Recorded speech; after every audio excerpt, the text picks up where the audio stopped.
Alright everybody, Epic Tim, here's the deal. If your Liftmaster MyQ enabled door opener, hub, whatever you want to call this thing, this is an 888LM, is flashing like this, that means the capacitors have went out and you need to replace them or buy a new unit. End of story. What you want to do now is take these two screws out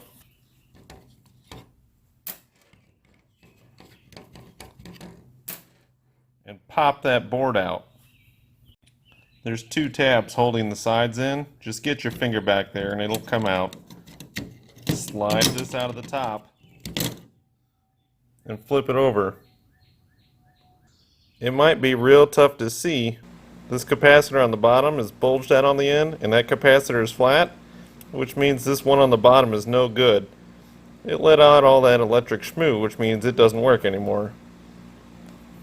If you lift the capacitors up, you can see the bulged out one has a lot of greasy, gooey stuff under it. That's all the fluid that come out of it whenever it exploded. The other one, on the other hand, looks perfectly fine. You could buy just that part, or you can get a whole new one for around 30 bucks. So now that your garage door is stuck open, what you're going to need to do is look at your opener, follow that red cord down to a handle right here, give that thing a tug, and get ready to catch the door.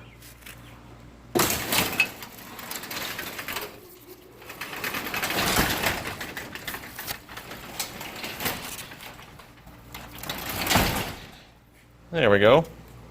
And you can throw the lock, grab the handle again, and you're all set. If you want to replace just this capacitor this bad, you can get them on Amazon. 2.7 volt 1 farad right there. 2.7 volt 1F. About $5.57 right now. Get it shipped to your house, save yourself 25 bucks.